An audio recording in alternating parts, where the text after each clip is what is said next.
4,500 years ago, in the heart of ancient Sumer, a disaster struck that would echo through legends for millennia.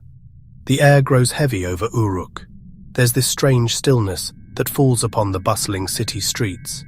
For days, the sun has been just a pale disk, veiled by this thin, sickly haze clinging to the horizon.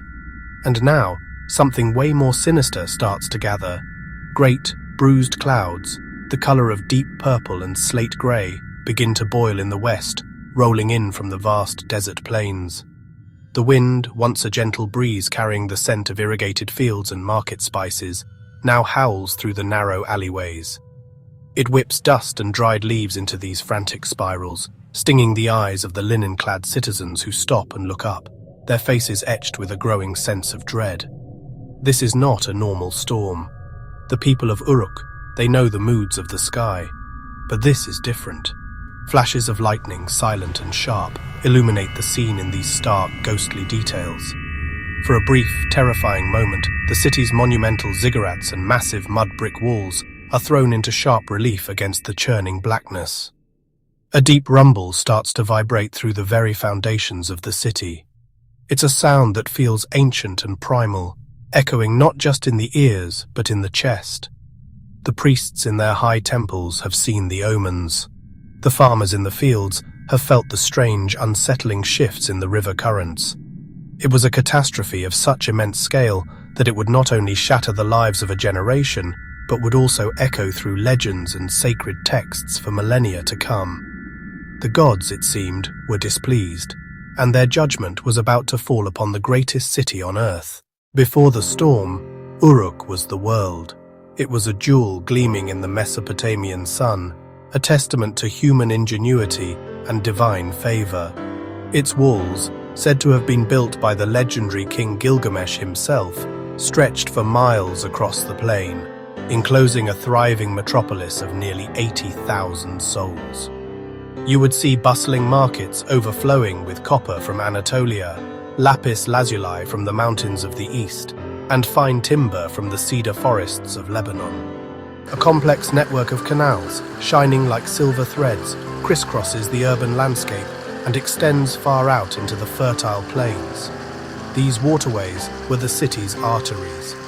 In the sacred precincts, priests in white robes performed ancient rituals to appease the powerful deities who governed every aspect of existence. It was here, in the temples of Uruk, that humanity first learned to record its history, its laws, and its stories. This was Uruk in its golden age, a city of monumental architecture, groundbreaking innovation, and immense wealth. They had no reason to believe that their world, so solid and so grand, could be washed away. The first signs were subtle, easily dismissed. But soon the whispers grew louder. The river Euphrates, the city's lifeblood, began to behave erratically. Dust storms, more frequent and ferocious than any in living memory, swept across the plains, choking the air. In the temples, the priests sought answers. The omens they read were troubling, filled with portents of chaos, flood, and divine anger.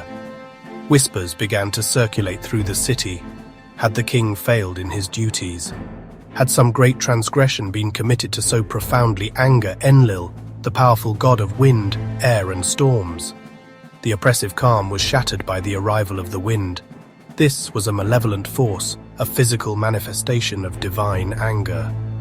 While the wind laid siege to the city from above, a more insidious threat was emerging from below. The river, once a reliable partner, had become a fickle and dangerous enemy. Every sign, from the entrails of a sheep to the positions of the planets, screamed the same message. The gods had abandoned Uruk. The sentence was death by water. The end did not arrive as rain. It came as a monstrous physical presence. A solid wall of dark brown water was sweeping across the plains, devouring everything in its path. The first impact was a cataclysmic shock. The deluge slammed into Uruk's legendary outer walls with the force of a battering ram forged by the gods themselves. The weakest points in any fortress are its gates. The immense pressure of the floodwaters concentrated its fury upon these entrances. The moment of failure was sudden and catastrophic. With a sound like a thunderclap, the main western gate imploded.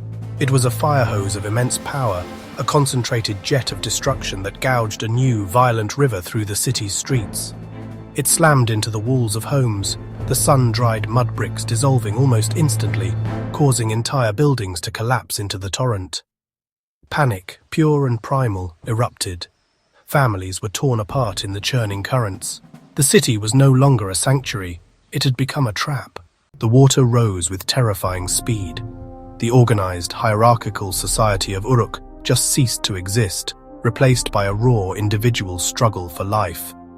As the lower city drowned, all eyes and all hope turned to one place, the sacred Iana precinct and its colossal ziggurat.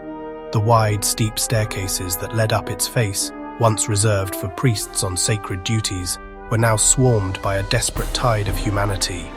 From their vantage point on the Temple Mountain, the survivors could look down and witness the sheer scale of the devastation. Their world had vanished. Lightning split the dark sky with terrifying frequency, each flash offering a brief, horrifying glimpse of the unfolding tragedy. Reaching the upper tiers of the ziggurat was not salvation, but a temporary reprieve. They were marooned on a mountain of their own making, surrounded by a hostile sea. They pleaded with Anu, with Enlil, with Inanna, asking why they had been abandoned. What great sin could have possibly warranted such a complete and merciless annihilation? After what felt like an eternity, a change finally came. The storm was over. The anger of the gods had passed. They had survived the night. Slowly, painstakingly, the waters began to recede. Each day, new features of their drowned world would emerge. It was a gradual, agonizing reveal of the scale of their loss. They stepped down the great staircase into a world reborn in mud. The vibrant colors of the marketplace were gone. The task of searching for the dead began. The city had become a vast, open grave, and its people were now its archaeologists, excavating the remains of their own lives. The great storehouses of grain were ruined. The intricate network of irrigation canals was completely destroyed. The survivors of the flood now faced a new enemy, starvation. The story of Uruk's Great Flood is not merely a tale. In the 1920s, archaeologist Sir Leonard Woolley found it, a stratum of clean, water-laid clay, nearly 10 feet thick. The Sumerian king list treats the flood as a genuine historical benchmark. The list is divided into two eras, the kings who ruled before the flood and the kings who ruled after. These archaeological findings provide a crucial link between myth and reality. They suggest the Sumerian flood stories, including the one woven into the Epic of Gilgamesh, were born from the collective trauma of a real devastating event. The most powerful evidence for the flood comes from the Sumerians themselves. Scribes who survived felt a profound need to record what had happened. One of our earliest accounts, the Eridu Genesis, tells of a time when the gods decide to destroy humankind. However, one god, Enki, has pity. He secretly warns a pious king named Ziusudra. Uruk rose again, but it was not the same. It was a city haunted by its own ghost. The relationship between the people and their gods was fundamentally renegotiated. The Sumerian tale became the foundation for the more famous Babylonian version in the Epic of Gilgamesh, where the storm is so awful that even the gods themselves are frightened by the destruction. The myth's greatest journey, however, took it west.